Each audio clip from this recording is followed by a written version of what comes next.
Good afternoon and welcome to bill hearings for the House Health and Government Operations Committee. I'm your Chairman, Jocelyn Pena-Melnick, joined by my Vice Chair, Delegate Bonnie Collison. And to my right, today's the lawyer is Ms. Lisa Simpson. I'm going to go through some of the rules very quickly. Please set your devices to vibrate, please, and don't hold conversations in the committee room while testimony is happening. As a reminder, all the bills that are Senate cross files or previously heard House bills will be sponsor only. What I like to hear is it's in the same posture. And if you say that, I'm sure my members are not going to have questions if it's in the same posture. If there is a change, please explain the change for us. I really appreciate that. For the members, I want to thank you.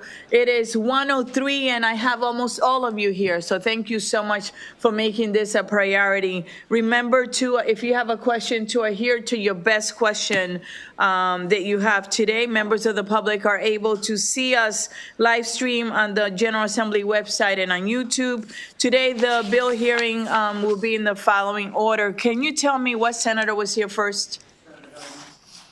Okay, and then? Okay, and then?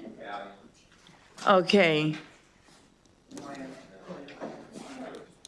All right, beautiful. I want to be fair. So we're going to actually call Senate Bill 674, Senator Hettleman. Maryland Commission for Women, Maryland Collaborative to Advance Implementation of Coverage of Over-the-Counter Birth Control. Good afternoon.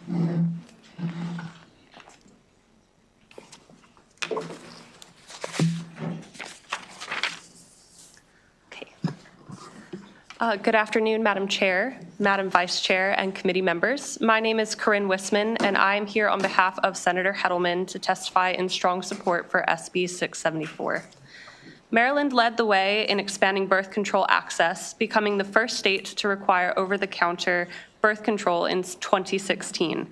In 2018, that coverage was extended to state employees and retirees through legislation sponsored by Senator Hettleman.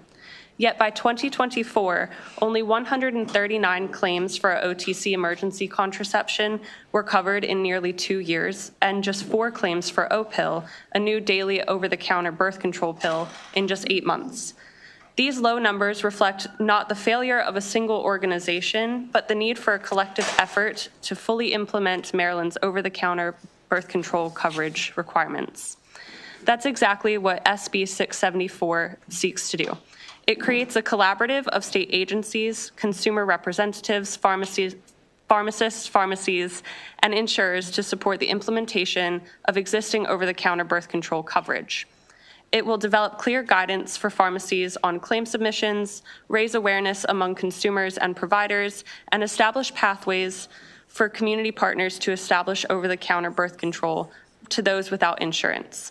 By doing so, this bill will make Maryland's over-the-counter birth control coverage a reality for those who need it. I also wanted to take a moment to thank the chairwoman for her sponsorship of the cross-file HB 939, which has already passed this committee and passed the House floor. The bill is now in the same posture as SB 674, ready for its hearing in the Senate. Maryland took the first step towards more accessible birth control in 2016, and now we must finish the job.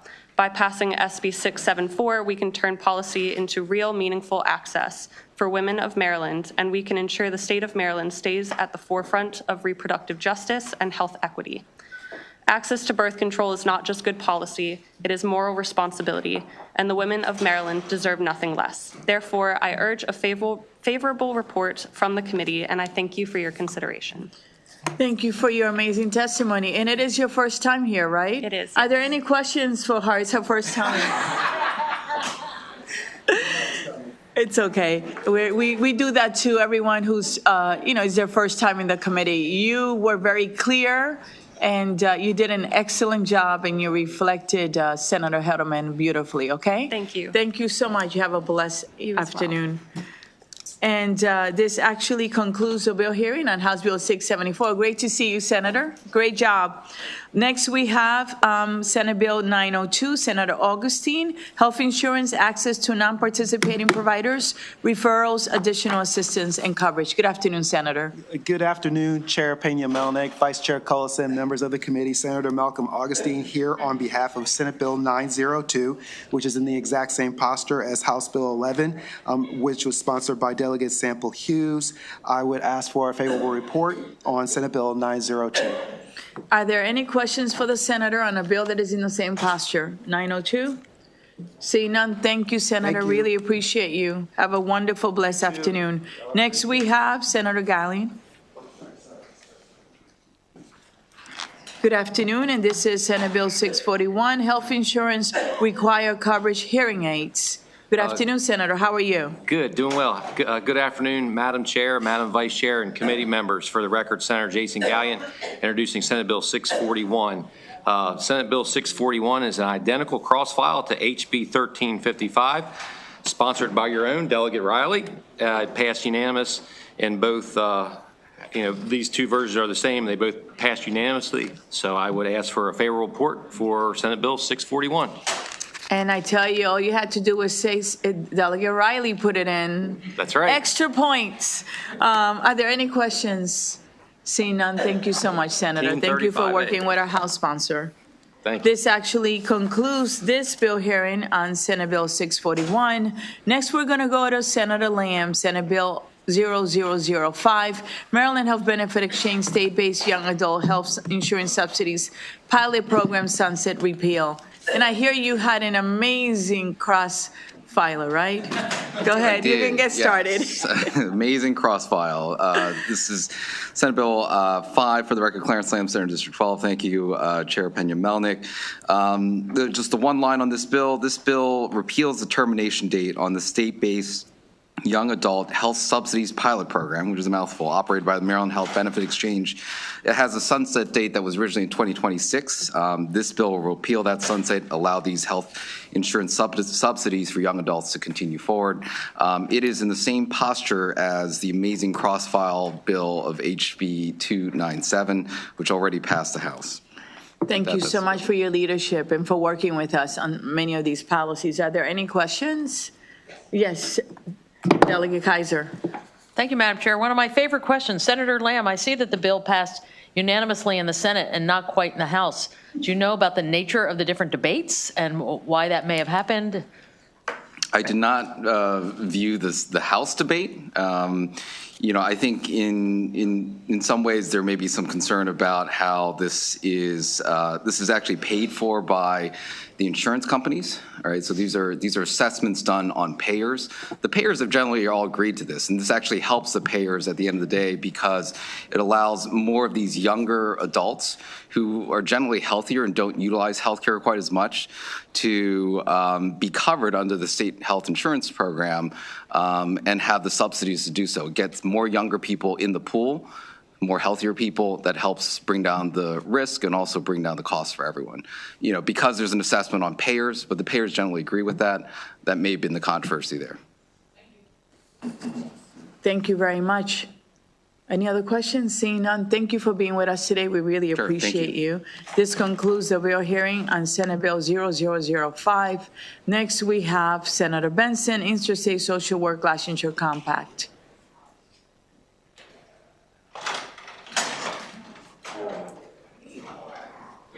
So Senate Bill 174, Senator Benson, Interstate Social Work Licensure Compact. Good afternoon, Senator. How are you? Good afternoon, everybody. Good afternoon. Good afternoon. Everybody.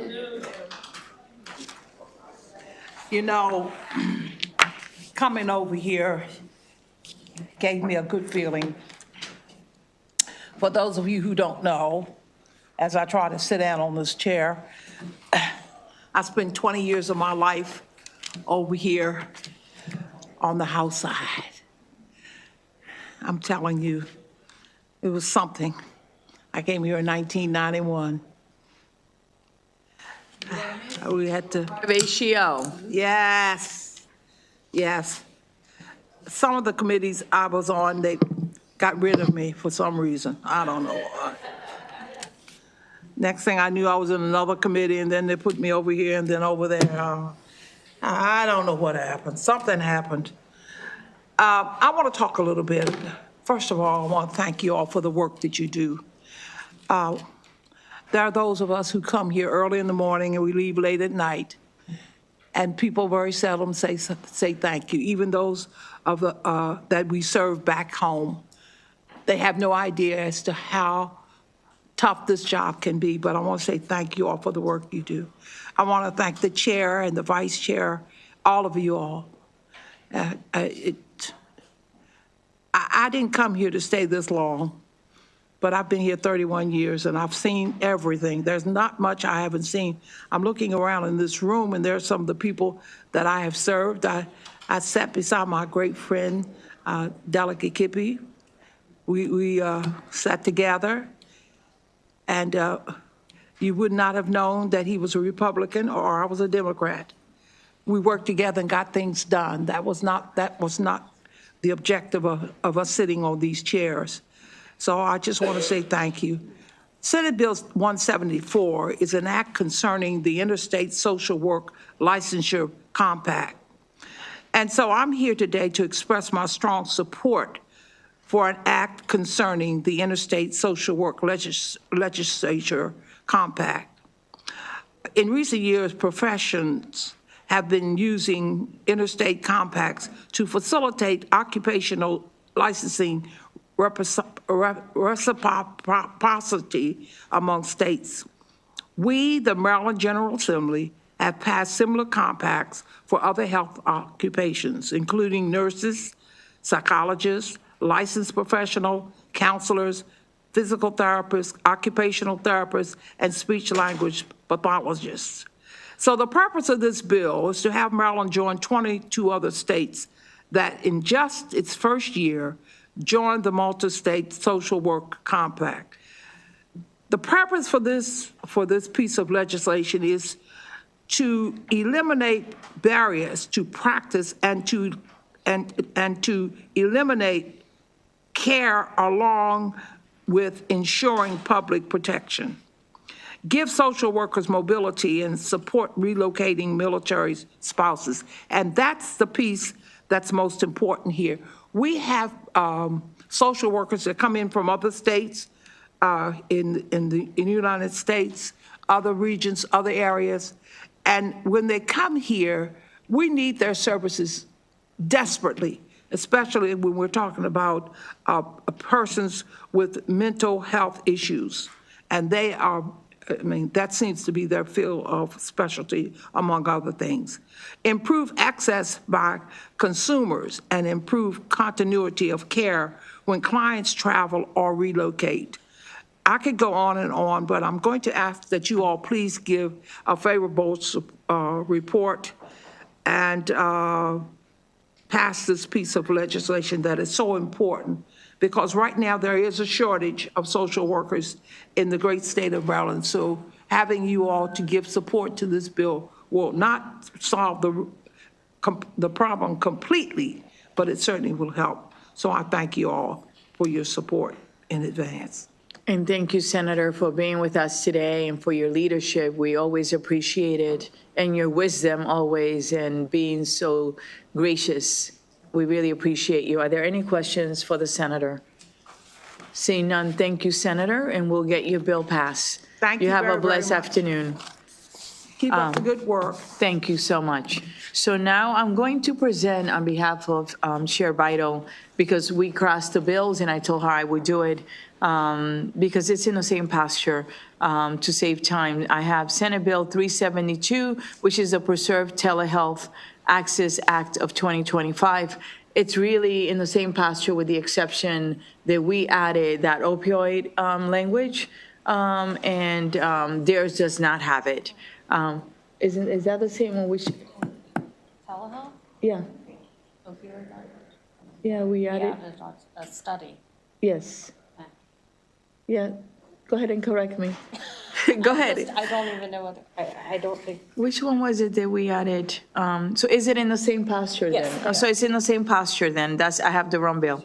So it's in the same posture, and I want to thank Senator Chair Bidel for working with us on so many of the bills and on her leadership and working with the committee on getting a lot of these policies through. So it's in the same posture as we passed the Senate bill, okay, the House bill.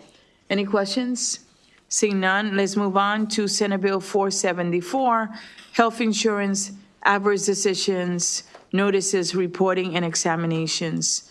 That is also in the same posture as the House bill, okay? And we worked very hard on it with all the different advocates and agencies. Are there any questions? Seeing none, this concludes the bill hearing on Senate Bill 474.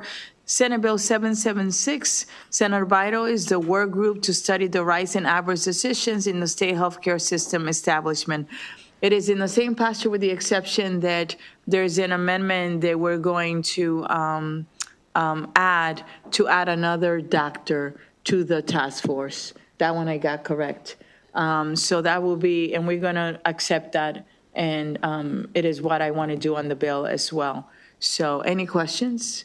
Seeing none, that concludes the bill hearing on Senate Bill 776. Again, I want to thank my wonderful colleague across the street.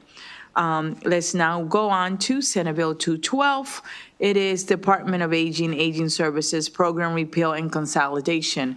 Any of these three bills that are left, if we had a House bill and it was in the same posture as this bill, the Senate bill, just let us know that, okay? Thank you so much, and good afternoon. Right, good afternoon, Madam Chair, members of the committee. My name is Izzy Scheikoff. I'm the Director of Housing Services for the department. I'm here today to urge your favorable report on Senate Bill 212. Senate Bill 212 is a bill that will consolidate and modernize 3 state-funded programs that are operated and administered under the Department of Aging. It's one of 2 departmental bills we have. This bill is identical to House Bill 36, which this committee has already heard, discussed, and voted upon. And so for that reason, we urge a favorable report on Senate Bill 212. Is there a question on Senate Bill 212 that is identical to the House bill? Seeing none, thank you so much, and thank you for your partnership with us, okay? This concludes the bill hearing on Senate Bill 212. Senate Bill 217, Health Occupations Board Membership Alteration and Sunset Extension. Good afternoon. Bless you. You're welcome. Good afternoon. Good afternoon. Long time no see. Long time no see. It's been just a couple hours. Go ahead. a couple of hours. Good afternoon, Chair Pena-Melnick, Vice Chair Cullison, and committee members. For the record, my name is Sarah Case-Heron, and I am the Director of Governmental Affairs for the Maryland Department of Health. I'm here to testify on SB 217. SB 217 is an omnibus departmental bill for MDH. It includes sunset extensions for 4 of our health occupations boards and also increases the membership of the board of directors for massage therapists. This bill is in the same posture as the House cross file, both of which were amended in the same manner to change the extension of the sunset provision for the Board of Professional Counselors and Therapists to 2 years instead of the 5 years that was initially drafted in the bill. Both are in the same posture, and we request a favorable report. Thank you so much. Any questions on a bill that is in the same posture? Oh, yes, Vice Chair Collison. I would just ask if Sarah would stick around for a few minutes after the hearing. Always happy to. Thank you. Thank you so much, and thank you for always working with us on all these bills. This actually concludes this bill hearing on House Bill 217. Now we have Senate Bill 223, Department of Aging Senior Cold Check and Social Connections Program. Good afternoon. Good afternoon. Good afternoon, Chair Pena-Melnick, Vice Chair Cullison, members of the committee. My name is Andrea Nunez. I'm the Legislative Director at the Department of Aging. I'm here in support of SB 223, the Department of Aging Senior Call Check and Social Connections Program, one of our 2 departmental bills this session. In short, this bill expands our existing senior call check program in terms of its name, age eligibility, and the types of communication that the program can utilize in the future so that it can serve with the same amount of funding more older Marylanders.